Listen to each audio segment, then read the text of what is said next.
നമസ്കാരം. S F ഐയെ വേട്ടയാടാൻ, എസ് എഫ് ഐയെ തകർക്കാൻ പല രാത്രികളിലായി മാധ്യമങ്ങൾ നടത്തിയ മാരത്തോൺ അന്തിച്ചർച്ച ഇന്നിതാ പൊളിഞ്ഞിരിക്കുകയാണ്. അതൊക്കെ വ്യാജ വാർത്തകളായിരുന്നുവെന്ന് CBI തന്നെ തെളിയിച്ചിരിക്കുന്നു. ആ വാർത്തയിലേക്കാണ് നമ്മൾ വരുന്നത്. അതാണ് ഇന്ന് നമ്മൾ വിശകലനം ചെയ്യുന്നത്. എന്തുകൊണ്ടാകാം എസ് എഫ് ഐക്കെതിരെ നിരന്തരം മാധ്യമങ്ങൾ ഇത്തരത്തിലുള്ള വാർത്തകൾ പ്രചരിപ്പിക്കുന്നത്, അതിൻ്റെ പേരിൽ അന്തിച്ചർച്ചകൾ നടത്തുന്നത്? എന്തുകൊണ്ടാകാം എസ് എഫ് ഐയുടെ സംസ്ഥാന സെക്രട്ടറി PM ആർഷോയെ മാധ്യമങ്ങൾ വേട്ടയാടുന്നത്? എന്തുകൊണ്ടാകാം നിരന്തരം എസ് എഫ് ഐക്കെതിരെയുള്ള വ്യാജ വാർത്തകൾ പിടികൂടുമ്പോഴും മാധ്യമങ്ങൾ മാപ്പ് പറയാത്തത് എന്നതിനെക്കുറിച്ചൊക്കെയാണ് നമ്മൾ ചർച്ച ചെയ്യുന്നത്. പറഞ്ഞു വരുന്നത് പൂക്കോട് വെറ്റിനറി സർവകലാശാലയിലെ സിദ്ധാർത്ഥിൻ്റെ മരണവുമായി ബന്ധപ്പെട്ട വിഷയങ്ങളാണ്. അതായത് ഇന്ന് ഈ വിഷയവുമായി ബന്ധപ്പെട്ട് CBI സമർപ്പിച്ചിരിക്കുന്ന കുറ്റപത്രത്തിൽ എവിടെയും SFI കൊലപാതകം നടത്തിയെന്ന് പറയുന്നേയില്ല. അതായത് ഇത് ആത്മഹത്യയാണ് എന്ന വിവരം പുറത്തു വരികയാണ്. എന്തൊക്കെ രീതിയിലുള്ള മേളങ്ങളും വ്യാജ വാർത്തകളുമാണ് നമ്മുടെ മാധ്യമങ്ങൾ ഈ സിദ്ധാർത്ഥിൻ്റെ മരണവുമായി ബന്ധപ്പെട്ട് പ്രചരിപ്പിച്ചത്. നമുക്കറിയാം, ഫെബ്രുവരി 18-ന് നമുക്കെല്ലാവർക്കും സങ്കടമുണ്ടാക്കിയ ഒരു സംഭവമാണ് വെറ്റിനറി സർവകലാശാലയിൽ ഉണ്ടായത്. അവിടുത്തെ ഹോസ്റ്റലിലെ ശുചിമുറിയിൽ ഉച്ചയോടുകൂടി തന്നെ സിദ്ധാർത്ഥിനെ മരിച്ച നിലയിൽ കണ്ടെത്തുകയായിരുന്നു.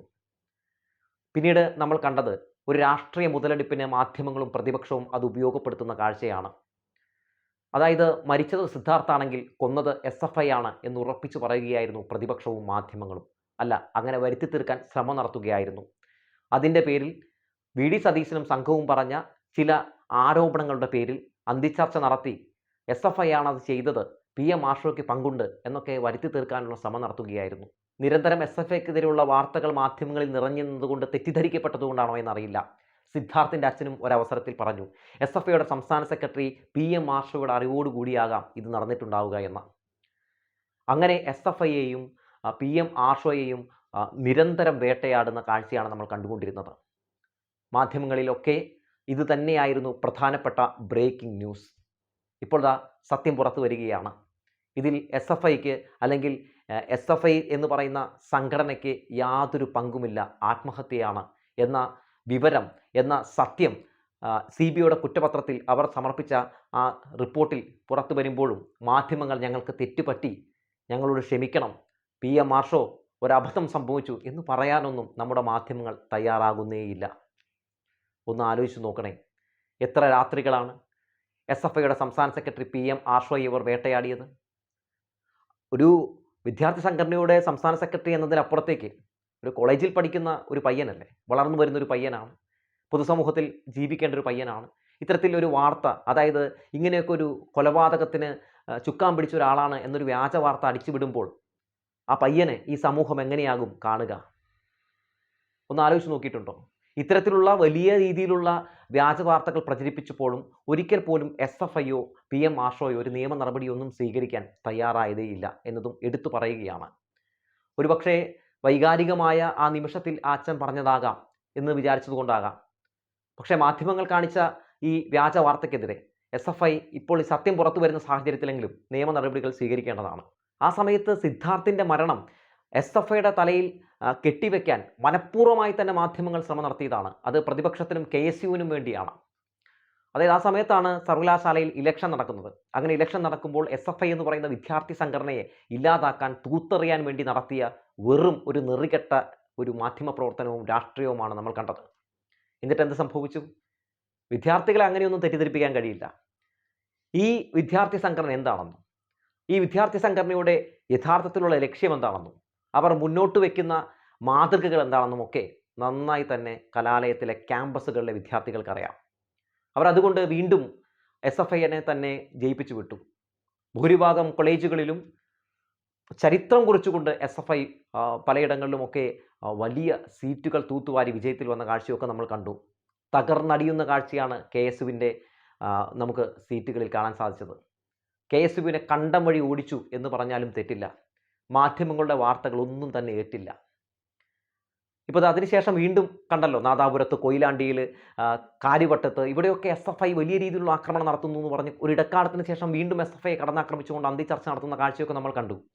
ആ സമയത്ത് നടന്നിരുന്ന ഒരു ഇലക്ഷൻ കണ്ണൂർ സർവകലാശാലയിൽ, അവിടെ എന്ത് സംഭവിച്ചു? 25ാം തവണയും വീണ്ടും SFI തന്നെ അവിടെ അധികാരത്തിൽ വരുന്നു, എല്ലാ സീറ്റുകളും തൂത്തുവാരുന്നു, സംപൂജരായി KSU മാറുന്നു. അപ്പോൾ KSUവിനെ ജയിപ്പിക്കാൻ, KSUവിന് കലാലയങ്ങളിൽ ആധിപത്യം ഉണ്ടാക്കി കൊടുക്കാൻ മാധ്യമങ്ങൾ ശ്രമം നടത്തുന്നത് എങ്ങനെയാണ്? SFIയെ കടന്നാക്രമിച്ചുകൊണ്ട് വ്യാജ വാർത്തകൾ അവരുടെ തലയിൽ വെച്ച് കെട്ടിക്കൊണ്ടൊക്കെയാണ് ശ്രമം നടത്തുന്നത്. പക്ഷേ അങ്ങനെയൊന്നും വളർന്നു വരുന്ന വിദ്യാർത്ഥികളെ തെറ്റിദ്ധരിപ്പിക്കാൻ പറ്റില്ലെന്ന് വിദ്യാർത്ഥികൾ മാധ്യമങ്ങളെയും പ്രതിപക്ഷത്തെയും ഒക്കെ മനസ്സിലാക്കിച്ചു തരികയാണ്. ഈ പൂക്കോട് വെറ്ററിനറി സർവകലാശാലയുമായി ബന്ധപ്പെട്ട് അവിടെ നടന്ന ഈ സിദ്ധാർത്ഥിൻ്റെ മരണവുമായി ബന്ധപ്പെട്ട് പ്രതിപക്ഷ നേതാവൊക്കെ ഇത് എത്ര തവണയാണ് നിയമസഭയിൽ അടിയന്തര പ്രമേയം അവതരിപ്പിക്കുമ്പോഴൊക്കെ ഒരു കടന്നാക്രമണത്തിന് വേണ്ടി ഉപയോഗിച്ചിട്ടുള്ളത്? സർക്കാരിനെതിരെ പലപ്പോഴും ഇപ്പോൾ ഈ കാര്യവട്ടത്തും നാദാപുരത്തും കൊയിലാണ്ടിലും ഒക്കെ നടന്ന വിഷയവുമായി ബന്ധപ്പെട്ട് ആ വിഷയങ്ങളൊക്കെ KSU മനഃപൂർവ്വം പ്രശ്നം ഉണ്ടാക്കുകയായിരുന്നു എന്ന കാര്യങ്ങളൊക്കെ പുറത്തു വരികയാണല്ലോ. അപ്പോഴും അടിയന്തര പ്രമേയം അവതരിപ്പിക്കുമ്പോൾ ഓർക്കുന്നില്ലേ സിദ്ധാർത്ഥിനെ എന്ന് ചോദിച്ചാണ് പറഞ്ഞുകൊണ്ടിരുന്നത്. ആ വിഷയവുമായി ബന്ധപ്പെട്ട് നമുക്കറിയാം, ഒരു പ്രധാനപ്പെട്ട അവിടുത്തെ ഒരു കോൺഗ്രസ് നേതാവിൻ്റെ മകൻ കൂടി പ്രതിയാണ്. അതൊക്കെ അങ്ങ് ഹൈഡ് ചെയ്ത് പിടിച്ചുകൊണ്ട് എല്ലാം SFIയുടെ തലയിൽ വെച്ച് കെട്ടുന്ന കാഴ്ചയാണ് നമ്മൾ പലപ്പോഴും കണ്ടിട്ടുള്ളത്. അത് തീർത്തും അപലപനീയമായ ഒരു കാര്യമാണ്. SFIക്കെതിരെ എന്തോരം വ്യാജ വാർത്തകളാണ് ഈ ഇടക്കാലത്ത് ഇവർ പടച്ചുവിട്ടത്. SFIയുടെ സംസ്ഥാന സെക്രട്ടറി PM മാർഷോ എഴുതാത്ത പരീക്ഷയ്ക്ക് ജയിച്ചു എന്ന് പറഞ്ഞൊരു വ്യാജ വാർത്ത പടച്ചുവിട്ടില്ലേ? അവസാനം അതൊരു പച്ചക്കള്ളമായിരുന്നു എന്ന് തെളിഞ്ഞപ്പോൾ അത് റിപ്പോർട്ട് ചെയ്ത റിപ്പോർട്ടർ തനിക്ക് തെറ്റുപറ്റിയെന്ന് പറയാൻ അവർ സമയം കണ്ടെത്തിയോ? ഇല്ല. ഒരിക്കൽ പോലും SFIക്കെതിരെ ഇവർ പുറത്തുവിട്ടിട്ടുള്ള വ്യാജ വാർത്തകൾ കയ്യോടെ പിടികൂടുമ്പോഴും ഞങ്ങൾക്ക് തെറ്റുപറ്റി, ഖേദം പ്രകടിപ്പിക്കുന്നു എന്ന് പറഞ്ഞ് കേട്ടിട്ടേയില്ല. അവരത് പറയില്ല.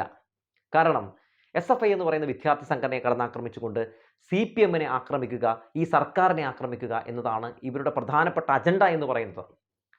ഇത് അക്രമത്തെ പ്രോത്സാഹിപ്പിക്കുന്ന, കലാലയങ്ങളിലൊക്കെ വലിയ രീതിയിലുള്ള അടിയും ഇടിയും ഒക്കെ ഉണ്ടാക്കുന്ന, വിദ്യാർത്ഥികൾക്ക് പോലും അപമാനമായിട്ടുള്ള ഒരു വിദ്യാർത്ഥി സംഘടനയാണെന്ന് വരുത്തി തീർക്കാനാണല്ലോ ഇവർ ശ്രമം നടത്തിക്കൊണ്ടിരിക്കുന്നത്. എന്നിട്ട് എന്താണ് നടക്കുന്നത്? ഇത് വല്ലതും ഏൽക്കുന്നുണ്ടോ? ഒന്നും ഏൽക്കുന്നില്ലെന്നേ. കലാലയങ്ങളുടെയൊക്കെ മുകളിൽ ശുഭ്രപതാക പാറിപ്പറക്കുകയാണ്. അത് കണ്ട് വെറുളി പൂണ്ടിട്ടാണ് ഇവർ ചില വ്യാജ വാർത്തകൾ ഇടയ്ക്കിടയ്ക്ക് ഇങ്ങനെ പൊട്ടിച്ചു വിടുന്നത്.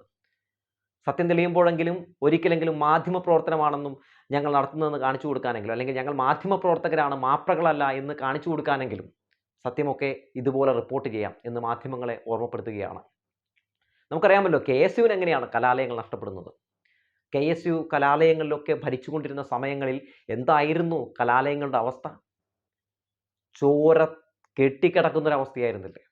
അക്രമങ്ങൾ അഴിഞ്ഞാടുന്നൊരവസ്ഥയായിരുന്നില്ലേ?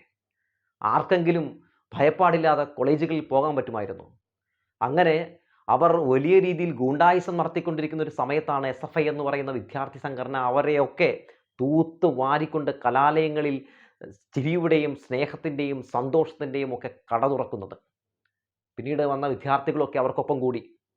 ഈ അക്രമ രാഷ്ട്രീയത്തിൻ്റെ KSU വിദ്യാർത്ഥി സംഘടനയുടെ പ്രതിനിധികളെ ആ വിത്തുകളെയൊക്കെ അടിച്ചോടിച്ചു കലാലയങ്ങളിൽ നിന്ന്. ഇന്നും തിരിച്ചു വരാൻ കഴിഞ്ഞിട്ടില്ല.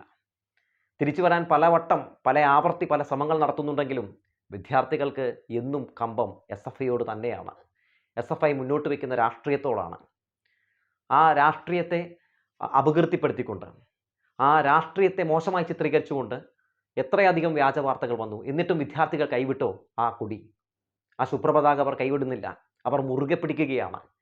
മുറുകെ പിടിച്ച് മുന്നോട്ട് തന്നെ നടക്കുകയാണ്. അതാണ് ഈ വിദ്യാർത്ഥി സംഘടനയുടെ ഒരു പവർ. അതാണ് ഈ വിദ്യാർത്ഥി സംഘടനയോട് വിദ്യാർത്ഥികൾക്കുള്ള ഒരു വലിയ വിശ്വാസം എന്ന് പറയുന്നത്.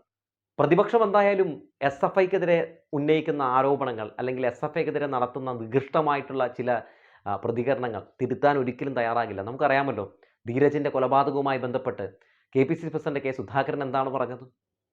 അതായത് ധീരജ് ഇരന്നു മേടിച്ച മരണമാണത്രേ. ഒന്ന് ആലോചിച്ച് നോക്കൂ. എത്രത്തോളം മനുഷ്യത്വമില്ലാത്ത പ്രതികരണമാണ് അദ്ദേഹം നടത്തിയത്. നിഖിൽ പൈലിയെ ചേർത്ത് പിടിച്ച കാഴ്ചയും നമ്മൾ കണ്ടല്ലോ. അപ്പോൾ കൂടുതലൊന്നും പറയുന്നില്ല. SFI എന്ന് പറയുന്ന ഈ പ്രസ്ഥാനത്തെ തകർക്കാൻ വേണ്ടി നിരന്തരം വരുന്ന വാർത്തകൾക്ക് പിന്നിൽ ലക്ഷ്യങ്ങളുണ്ട്. ആ ലക്ഷ്യങ്ങൾ എന്തായാലും കുറച്ച് നാളുകൾ കഴിയുമ്പോൾ ഇതുപോലെയൊക്കെ പുറത്തേക്ക് മറനീക്കി വരും. പക്ഷേ ഇത്തരത്തിലുള്ള സത്യങ്ങൾ പുറത്തു വരുമ്പോൾ SFI അതിശക്തമായ നിയമ നടപടി സ്വീകരിക്കേണ്ടതാണ് എന്ന ഒരു അഭിപ്രായക്കാരനാണ് ഞാൻ.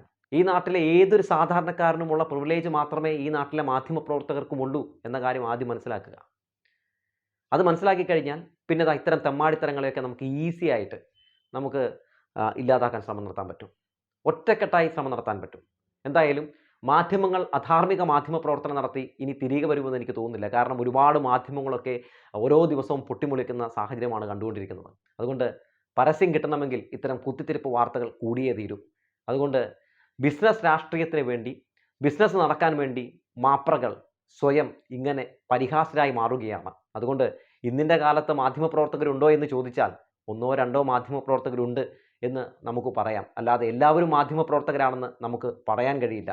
മാധ്യമപ്രവർത്തകർക്കിടയിലും അധാർമിക മാധ്യമപ്രവർത്തകരുടെ എണ്ണം വർദ്ധിച്ചു വരികയാണ് എന്ന് പറഞ്ഞു വെച്ചുകൊണ്ട് നിർത്തുകയാണ്.